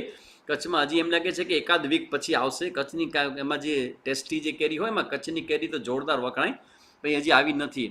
હા કાનાને ખવડાવી દીધી. કરેક્ટ. સૌથી પહેલાં જે પણ ઘરમાં આવે એ બધી વસ્તુ ભગવાનને ધરાવીને પછી બીજાને આપશો ને તો પ્રસાદ થઈ જશે. અને ભગવાનનો પ્રસાદ ખાશે ને તો બધાનું હૃદય શુદ્ધ થઈ જશે. તમારા બાળકોનું, તમારા પતિઓનું, બધાને. રોજના જમવામાં લસણવાળું હોય તો પણ ચાલે. બસ ઘણા બધા ના આવે કે લસણવાળું શું કરું? પણ લસણ અને ડુંગળી છે એ રજસ પ્રધાન ભોજન હોય, તો બને ત્યાં સુધી ભગવાનને ચડાવ કરતા એ વસ્તુ કાઢી લેવી અને બાકીની જે બધી વસ્તુઓ છે એ ભગવાનને આમ પાણી આમ ફેરવી અને પાણી ભગવાન પાસે મૂકી દેવું. કારણ કે લસણ ડુંગળી મૂકો તો વાંધો નથી, પણ તમારા ભક્તિભાવથી મૂકો તો ભગવાન બધું જ ગ્રહણ કરે છે. પણ આપણને એમ લાગે કે આપણું જે સાત્વિક હોય એ જ ભગવાનને ધરાવે તો સારું. તો જે પણ કંઈ તમારા ઘરમાં નવું કાંઈ પણ આવે ખાવા પીવાનું, એ ભગવાનને ધરાવીને પછી જ લેવાનો સ્વભાવ તમારે પાડવો, તમારા બાળકોને પણ પાડવો કે ભાઈ ભગવાનનો પ્રસાદ છે, એ ભગવાન પહેલાં જમે ને પછી આપણે જમી. તો છોકરો પૂછશે કે ભગવાન ખાય છે એની ખાતરી શું? જો અહીંયા લખ્યું છે 9મા અધ્યાયમાં, એક મમ્મી એના છોકરાને કહીને કે ભાઈ લાલો જ ઘરમાં પુષ્ટાવેલો છે. તો પુષ્ટિ સંપ્રદાયમાં લાલો ઘણા લોકો પુષ્ટાવે, પુષ્ટાવેલો લાલો હોય ને તો નિયમ ઘણા બધા આવી પડે. તો એમાં એ લાલાને ખીર ને પૂરી ને જમાડવાના હતા તે દિવસે કંઈક ઘરમાં. તેના મમ્મી ગયા છોકરાને કે જો આ લાલાને ખવડાવી દેજે અને અમે 1:30 વાગે આવશું, પછી બધા આરે જમશું આપણે. તો છોકરો 10-11 વાગે બેસી ગયો ભગવાનને અમે કે હાલ ભાઈ કાના તું ખાઈ લે, કે મમ્મી કહીને ગઈ છે તું ખાઈ લે તો મારા મમ્મી મને મારશે, મારા મમ્મી મને ખીજાશે, એવા કાલા વેલા કરે, એવા કાલા વેલા કરે. તો ચાંદીની વાટકીમાં ચાંદીની ચમચીને એમાં ખીર ને બાજુમાં પૂરી રાખી હતી. તો એટલું બધું છોકરો રડવા માંડ્યો કે કાના તું જલ્દી ખા, હું ધંધે લાગીશ, તને તો કાંઈ નથી, મારા મમ્મી મને મારશે, ઈ કે મને કામ સોંપીને કહે છે કે તને ખવડાવવાનું છે, તું જલ્દી ખાઈ લે, ઈ કે. અને થોડીક વારમાં જોયું તો એ વાટકીમાંથી ખીર અને પૂરી ગાયબ, પ્લેટમાંથી પૂરી ગાયબ ને ખીર ગાયબ. પછી છોકરો કે હા ભલું થયું કાના તે ખાઈ લીધું, ન તો હું મારા મમ્મી જવાબ શું દેત. એના મમ્મી આવીને પૂછે કે હાલો બેટા જમવા બેસી જાય. એ કાનાને ભોગ ધરાયો? તો કે હા મમ્મી કાનાને ભોગ ધરાયો ને કાનાએ ખાઈ લીધું. મમ્મી કે શું? કે હા મેં તે કીધું એ પ્રમાણે કાનાને મેં ખીર પણ ધરાવી હતી ને પૂરી પણ ધરાવી હતી, તો કાનાએ ખાઈ લીધી. તો ક્યાં ખાઈ લીધી? લાવ તો મને બતાવો તો. જોયું તો વાટકી ખાલી, પૂરી નહીં થાળીમાંથી. મમ્મી કે ક્યાં ગયા? તો કે કાનો આવીને ખાઈ ગયો. આને કહેવાય ભાવ. યાદ રાખજો, આજ પછી જ્યારે પણ તમે ભગવાનને ભોગ ચડાવો છો તો એવું સ્પષ્ટપણે માનીને ચડાવજો કે તમારું ચડાવેલું ભગવાન ખાય છે. કેવી રીતે ખાય? દેવતા હોય ને એ ખાલી જોવે અને ખાઈ લે. જેમ કે હું પણ અત્યારે એમ કરું છું, હું પણ કોઈના ઘરે જાઉં ને તો જમું નહીં. આજે મને થાળી આવી સરસ મજાની, 17 પ્રકારના વાના હતા, મને થાળી ધૈરી એટલે મેં જોયું અને કીધું બસ આવી ગયું, આમાં તો કાંઈ પણ લઈ શકીશ નહીં. મેં જોઈ લીધું એટલે આવી ગયું. દેવતાઓ હોય ને એ ખાલી ભગવાન જોવે અને સૂક્ષ્મતાથી ગ્રહણ કરે, પછી જે વધે ને એને કહેવાય પ્રસાદ. અમારો તો અહીંયા કાનો જે ફૂલ પાડે, એને જ્યારે મજા મૂડ આવે ત્યારે ફૂલ અમારો કાનો પાડે છે. આ બધા ભક્ત અને તમારી ભાવનાઓ પર ડિપેન્ડ કરે છે. અને તમારી ભાવના હશે ને બરાબર કાન ખોલીને સાંભળી લેજો, ગમે તેવા લોજિકલ હો, ભણેલા ગણેલા હો, યાદ રાખજો કે તમારી ભાવના પ્રમાણે કાનો કે કૃષ્ણ કે શંકર ભગવાન કે રામ ભગવાન તમને રિસ્પોન્સ આપે છે, આપે છે ને આપે છે. એટલે ભગવાન કહે કે આવા જે વ્યક્તિઓ હોય એના ભાવથી હું ગ્રહણ કરું છું. અને ભગવાન ત્યાં સુધી કે યદ કરોસી યદસ્નાસી યજ્જુ હોશ દદાસી યદ યદ તપસ્સી કોંતે તત્ કુરુષ્વ મદર્પણમ. જે કર, તું જે કર, જે ભોગવે, જે હોમે, જે દાન કરે, જે તપ કરે, તું મને અર્પણ કરી દે. હંમેશા મનમાં બોલવાનું ઇતિ કૃષ્ણાર્પણમસ્તુ. આજે હું તમને એક સિક્રેટ કહી દઉં, આટલા વખતમાં મેં બધાને કોઈને કીધું નથી, આજે હું તમને કહી દઉં કે જ્યારે પણ હું મારું બોલવાનું પૂરું થાય ને ત્યારે હું શાંતિ પાઠ કરું.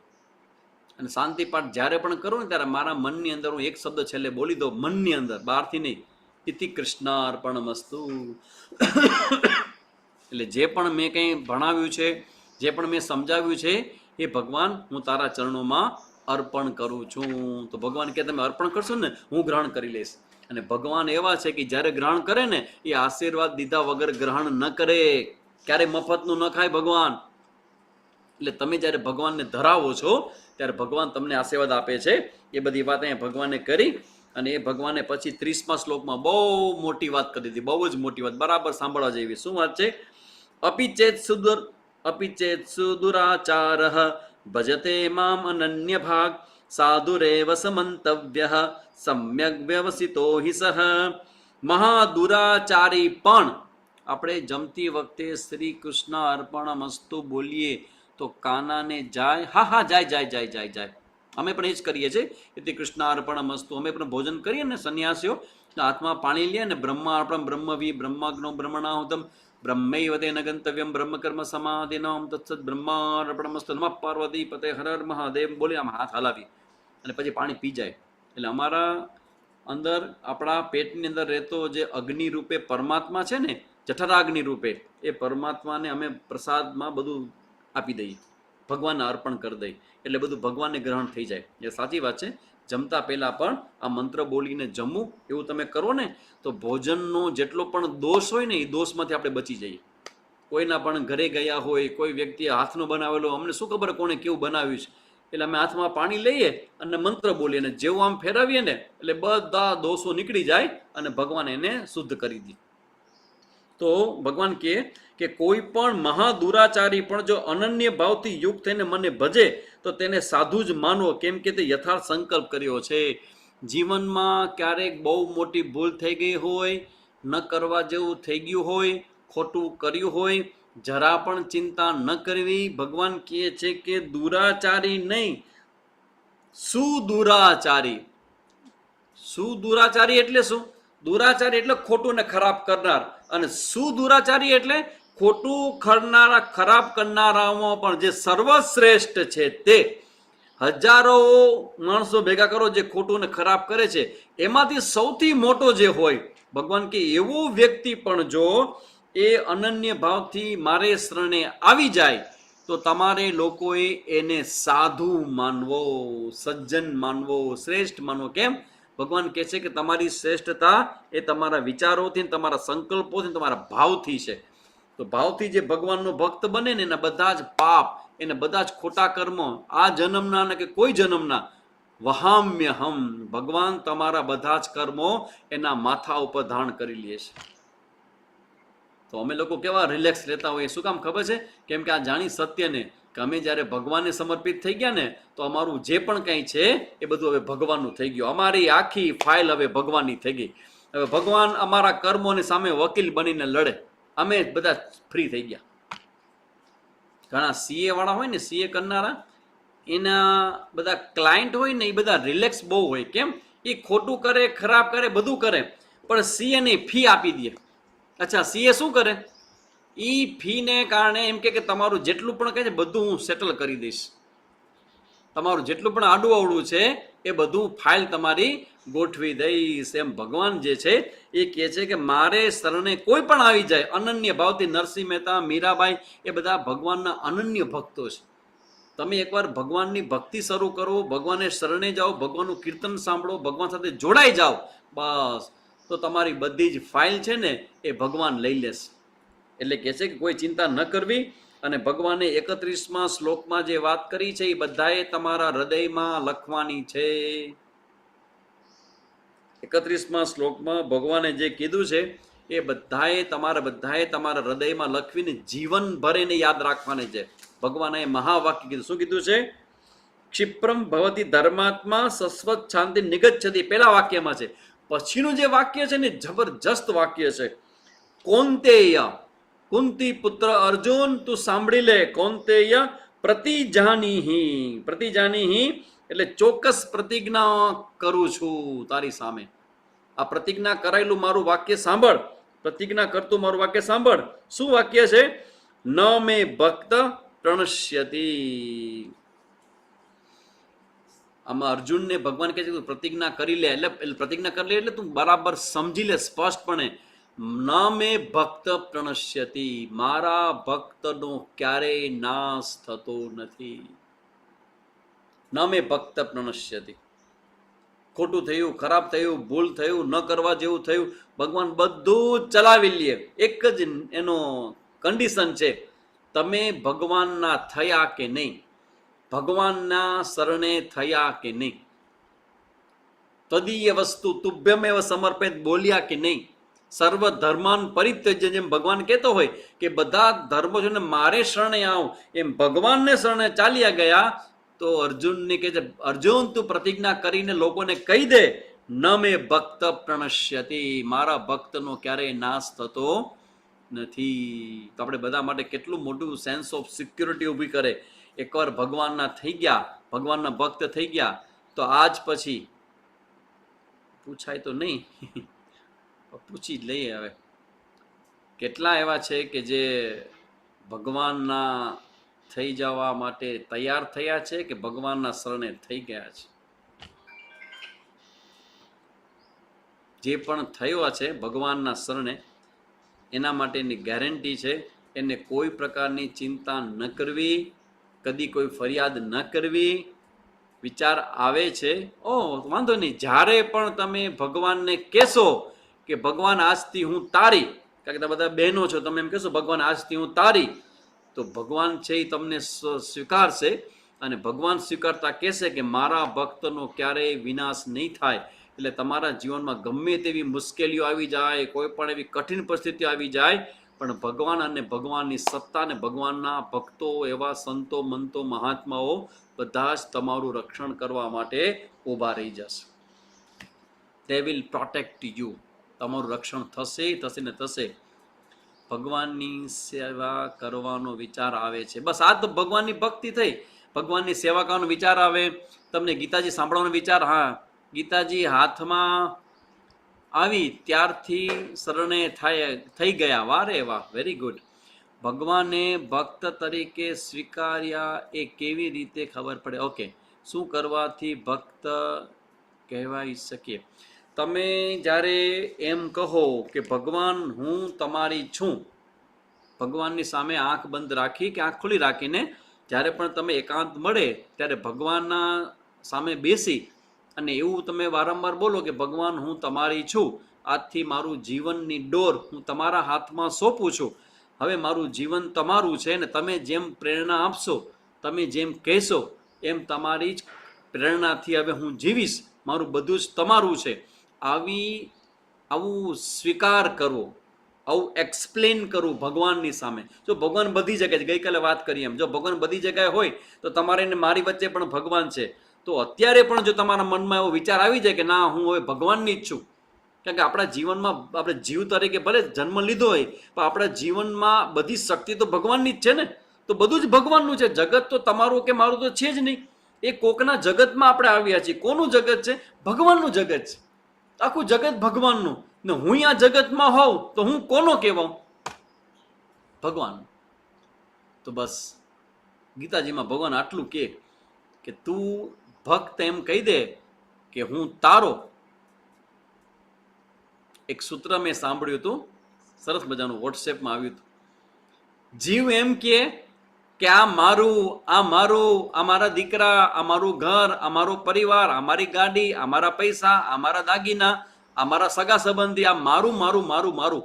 જીવ જો તું એમ કે, ભગવાનનો મેસેજ આવ્યો સવારના પરો વોટ્સએપમાં જીવને કે જીવ જો તું એમ કે આ મારું, આ મારું, આ મારું, તો હું તને મારું.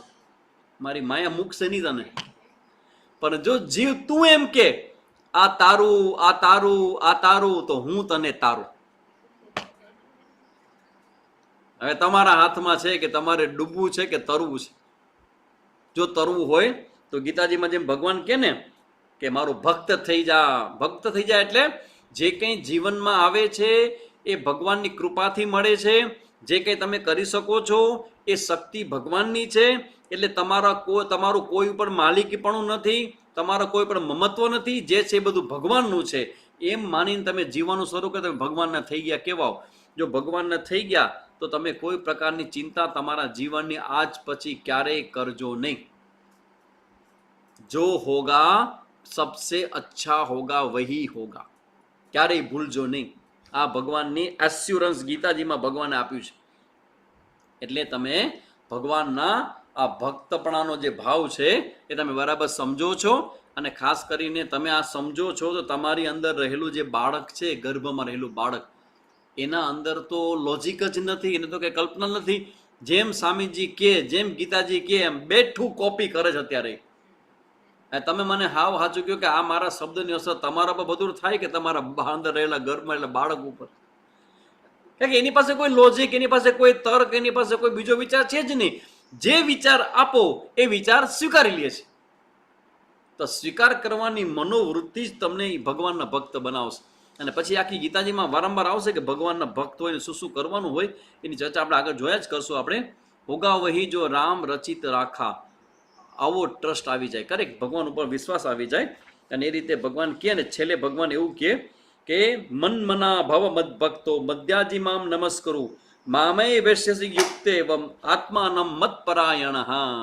જે મારા પરાયણ થઈ અને ભગવાન શું કહે છે, મારામાં મનને જોડ, મન બુદ્ધિ જેના છે તેને તું સોંપજે, મનડું પ્રભુના ચરણમાં તું રાખજે, ભક્તિ સમજાવી છે ગીતામાં વાંચજે, મનડું પ્રભુના ચરણમાં તું રાખજે. જો ભગવાન કહે છે તારું જે મન છે એ મારામાં મનને જોડ, મારું ભક્ત થા, મારું યજન કર, મારું કીર્તન કર, મારું નામ સ્મરણ કર, મને બધું અર્પણ કરી દે, મને નમસ્કાર કર. આ રીતે ચિત્ત મારામાં જોડીને મારામાં પરાયણ થઈ તું મને જ પ્રાપ્ત કરીશ, એમાં કોઈ શંકા નથી. તો આ શરણાગતિના આ ઉપદેશ સાથે આ 9મા અધ્યાયમાં ઇતિ અમ તત્સદ ઇતિ શ્રીમદ ભગવદ્ ગીતાસુ ઉપનિષત્સુ બ્રહ્મ વિદ્યાયામ યોગ શાસ્ત્રે શ્રી કૃષ્ણાર્જુન સંવાદે રાજવિદ્યા રાજગુહ્ય યોગો નામ 9મો અધ્યાય. અહીંયા 9મો અધ્યાય છે એ અહીંયા રાજવિદ્યા એટલે શરણાગતિ રૂપ ભગવાનના સ્વરૂપનું ચર્ચા, ભગવાનનું સિક્રેટ અને ભગવાનને શરણે થવાની મેથડ એ બધી ભગવાને અહીંયા સમજાવી. જે રાજગુહ્ય મોસ્ટ સિક્રેટ છે એ ભગવાને કહ્યું. અને હવે ભગવાનનો વિભૂતિ યોગ, આ જગતની અંદર જે પણ કંઈ શ્રેષ્ઠ છે, જે પણ કંઈ સારું છે એ બધું જ ભગવાનનું છે. એના વિશે ભગવાન પોતે કહેશે વિભૂતિ યોગ, જેની ચર્ચા આપણે નેક્સ્ટ ફ્રાઈડેના કરવાના છીએ. તો અહીંયા 9મો અધ્યાય પૂરો થયો અને છેલ્લે ભગવાનનો ઉપદેશ છે એ પ્રમાણે ભગવાનને પ્રાર્થના કરીએ કે ભગવાન અમે તો શું તારે શરણે થશું, તારે શરણે થવામાં તારી કૃપા જ અમને જોશે. એટલે ભગવાન પાસે માંગવું કે તું એવી કૃપા કર કે અમે એક દિવસ તારા ચરણોમાં અર્પિત થઈ શકીએ, તને સમર્પિત થઈ શકીએ અને તારા પ્રિય ભક્ત બની શકીએ. એવી ભગવાનને પ્રાર્થના સાથે 9મો અધ્યાય પૂરો અને ઇતિ કૃષ્ણાર્પણમસ્તુ.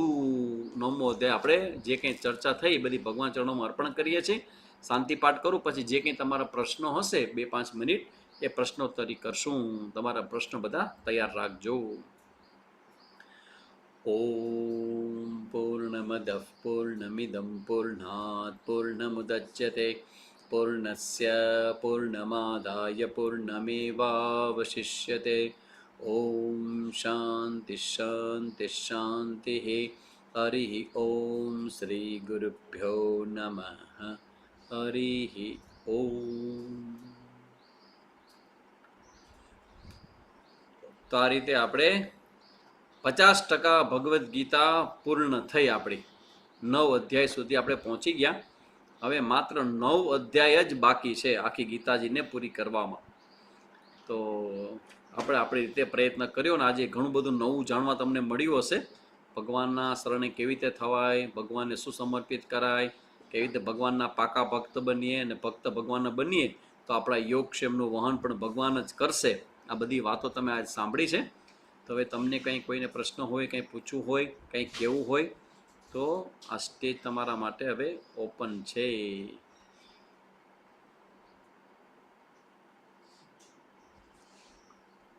બેબી બોર્ન સમયે કયો પ્રથમ વર્ડ કાનમાં કહેવો? વાહ, ખૂબ સરસ પ્રશ્ન કર્યો છે હિરલબેન, ખૂબ સરસ પ્રશ્ન. હું કહેતા ભૂલી ગયો છું. જ્યારે પણ તમારું બાળક જન્મે ત્યારે એવું કહેવાય છે કે ચાંદીની જે લાકડી હોય ને એનાથી એ બાળકના જીભમાં મધ ચાટાડવામાં આવતું હોય છે. એ આપણું એક પુરાણું શાસ્ત્ર છે. ડૉક્ટરની હા પાડેકની મને ખબર નથી, પણ એક વસ્તુ ચોક્કસ છે કે ભગવાનનો એક શબ્દ છે, જ્યારે બાળક જન્મે ત્યારે સૌથી પહેલાં એના કાનની અંદર ઓમકારનો ધ્વનિ કરવો, મોટેથી નહીં, ધીમે ધીમે. ઓમ ઓમ ઓમ. બાળકના કાનમાં સૌથી પહેલો શબ્દ ઓમનો જવો જોઈએ. તમને સાંભળવાનો મોકો મળ્યો અર્જુબેન. ઓકે, તો સૌથી પહેલો શબ્દ ઓમ બોલવો. આપણે બાળકને ગર્ભમાં સંસ્કાર આપણે કીધા સાંભળીએ છીએ રોજ ક્લાસ ભરીએ છીએ, વાંચન કરે છે ને બીજું ઘણું તે છતાં બાળકમાં એની અસર ન દેખાય કે સંસ્કાર ન દેખાય એવું બને? અને જો એવું બને તો એમાં માતાનો વાંક કહેવાય? ના ના ના ના ના ના ના, ડોન્ટ ટ્રસ્ટ. ચાદર ઓઢ શંકા મત કર્યો. હવે તમે કહો છો કે ગીતાજી માં સાંભળીએ, સંસ્કારો આપવા માટે કીર્તન કરીએ, બધું કરીએ, તો પણ બાળકમાં સંસ્કાર ન દેખાય એવું બને? એવું ન બને, ન બને, ન બને, બને જ નહીં. હા, એ સંસ્કારો દબાઈ જાય કે ઓછા પડે એવું બને તો આપણે આપણા સંસ્કારો નાખવાનો પૂરતો પ્રયત્ન કરી શકીએ, એના વિશેષ કાંઈ જ ન કરી શકીએ. પ્રાર્થના કરો, રોજ સૂર્ય ભગવાન સામે ધ્યાન કરો, અને બસ તમે જે કરો છો બધું કરતા રહો. પછી શું થશે ચિંતા ન કરજો. અને એ બાળક જન્મે પછી પણ 3 વર્ષ તમારી પાસે રહેશે, તો તમે આ ચિંતન મૂકજો નહીં. એને ખોળામાં રાખી, બાળક સૂતું હોય ને તો પણ તમે એને સંભળાવજો, કેસેટ સંભળાવજો, કીર્તન સંભળાવજો, ક્લાસિકલ સોંગ સંભળાવજો, અને અમારા જેવાના સત્સંગ સંભળાવજો. બાળક સૂતું હશે તો પણ એનું મન જાગતું હશે. ધીમે ધીમે ધીમે અવાજે જાતું હોય ને, એ વેવ્સ બાળકનું માઇન્ડ પકડશે ને, એ પણ એની અંદર જશે. એટલે એવી શંકા ન કરજો. એમાં માતાનો જરા પણ વાક ન કહેવાય, એવી ચિંતા ન કરજો. ડૉક્ટર ના પાડે છે કે મોઢાના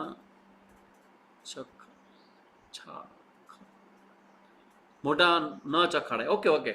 તો પછી જ્યારે પણ ઘરે આવે, ચખાડ્યું હતું ને તમે? હા.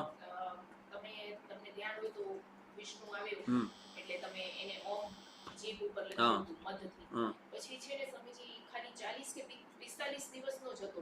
અમે રોજ એને એના પપ્પા ઉઠે ને એટલે ઓમ ઓમ કરે.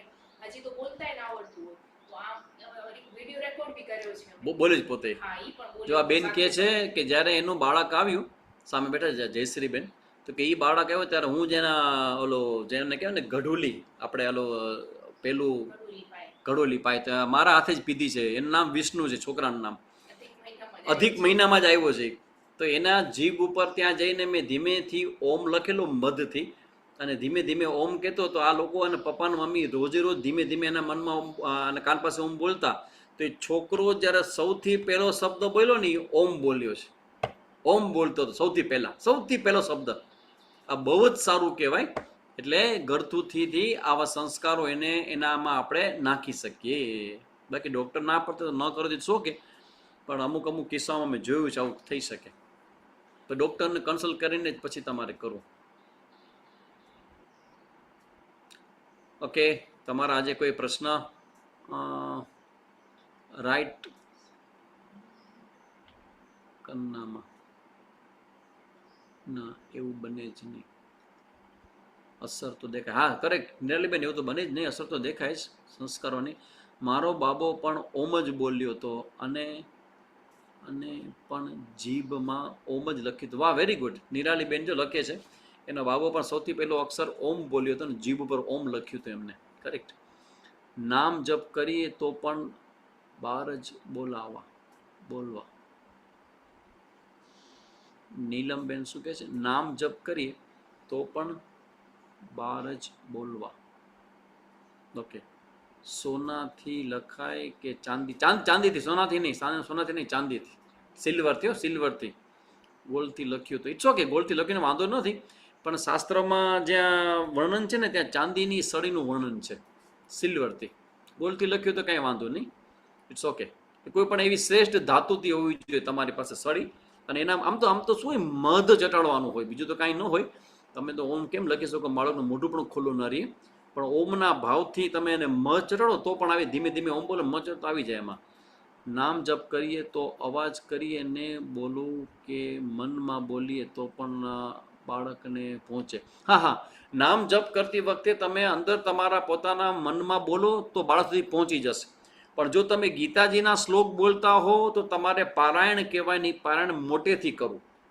ગીતાજીના પાઠ કે એના શ્લોક મનમાં ન ચાલે, પણ તમે નામ જપ કરતા હો તે મનમાં તમે બોલો તો પણ બાળક સુધી ચિંતા ન કરજો, પહોંચી જશે બાળક સુધી. ઓમ લખેલ સળી આવે છે. ઓમ લખવા પણ સળી પણ આવે છે. કરેક્ટ. રાઈટ કાનમાં બોલવાનો. હા, જમણા. હા, અચ્છા. કયા કાનમાં બોલવાનું? જમણા કાનમાં, નોટ લેફ્ટ, રાઈટમાં.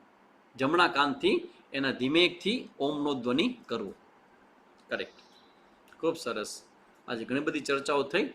હવે તમારા પ્રશ્નો કોઈ નહીં હોય તેમ માનીને અહીંયા ક્લાસને આપણે અટકાવીએ છીએ. ફરી પાછા આવતા શુક્રવારે મળશું. હવે સંગીતાબેન, તમે આજના વર્ગની પૂર્ણાવતિ કરી શકો છો. ખૂબ ખૂબ ધન્યવાદ છે આદરણીય શ્રી પ્રદીપ્તાનંદ સરસ્વતીજીનો. ભગવદ્ ગીતાના અધ્યાય 9 નું જે રાજયોગ વિશે એકદમ સરળ ભાષામાં બહુ ગૂઢ જે રહસ્ય છે એની અંદર, પણ જે સ્વામીજીના મુખ દ્વારા જે આજે ખરેખર જે ગંગા વહી છે, હું દરેક ગર્ભવતી માતાઓને વારંવાર કહીશ કે પ્લીઝ તમે લોકો તમારી ડાયરીમાં નોટ્સ કરતા રહેજો, કારણ કે જે કાંઈ પણ શબ્દો છે એ શબ્દોનો પ્રભાવ સીધો તમારા બાળક ઉપર 100% પડે છે. બિલકુલ તમે માઇન્ડમાં નેગેટિવ નહીં રહેતા, કારણ કે આપણી પાસે એવા ઘણા બધા, જેમ વાત કરી સ્વામીજી એ પ્રમાણે, રિસર્ચ પેપર એટલે કે બાળકોના સ્વરૂપમાં એવા એક્ઝામ્પલ છે કે જે બાળકો ને આ ગર્ભ સમયે સાંભળવા મળ્યું હોય એ શબ્દોથી એનું વ્યક્તિત્વ બન્યું છે. તો તમારું ખરેખર તમારા બાળકનું આજે જે આ એક, કારણ કે જ્ઞાન પ્રાપ્ત કરવું એ કોઈ સામાન્ય વાત નથી. એક સામાન્ય વ્યક્તિને પણ આ સમજવું અઘરું પડે છે, પણ ગર્ભસ્થ બાળક છે એ તરત જ એક્સેપ્ટ કરે છે, કારણ કે એનું માઇન્ડ અનકોન્શિયસમાં છે અત્યારે. અને એટલે જે સ્વામીજી કહી રહ્યા છે એને ધ્યાનપૂર્વક સાંભળવાનો પ્રયત્ન અવશ્ય કરજો. તો ક્યાંય, જેમ હમણાં એક બેને પ્રશ્ન કર્યો કે ક્યાંય માતાનો વાંક કહેવાય, તો એમાં ખાસ કહીશ કે આપણે જેમ અભિમન્યુની માતા સુભદ્રા છેલ્લા કોઠામાં એને ધ્યાન ના આપ્યું અને જે પરિણામ આવ્યું એ એટલો એમનો વાંક હતો. તો એવું ન થાય. સ્વામીજીને ધ્યાનથી એકદમ ધ્યાનથી સાંભળતા રહેશો તો તમારું બાળક ભગવદ્ ગીતાની અંદર એક શ્રેષ્ઠ એક શબ્દનું એનું ગૂઢ રહસ્યને જાણકાર બનશે અને બનશે જ. એ ભાવ સાથે આજનું સેશન અહીં આપણે પૂર્ણ કરીએ છીએ. ફરીથી આવતા શુક્ર શનિ આપણે એમની વાણીનો લાભ લઈશું. આવો શાંતિપાઠ સાથે પૂર્ણાવતિ કરીએ. ઓમ દ્યોઃ શાંતિ અંતરિક્ષત્વં શાંતિ પૃથ્વી શાંતિરાપઃ શાંતિરુષધયઃ શાંતિ વનસ્પતયઃ શાંતિર્વિશ્વે દેવાઃ શાંતિર્બ્રહ્મ શાંતિ સર્વત્વં શાંતિ શાંતિરેવ શાંતિ સામા શાંતિરેતિ. ઓમ શાંતિ શાંતિ શાંતિ સર્વારિષ્ટ સુશાંતિર ભવતુ. બધાનો ખૂબ ખૂબ ધન્યવાદ. ફરીથી આદરણીય સ્વામીજીના ચરણોમાં વંદન. બધાને જય ગુરુદેવ.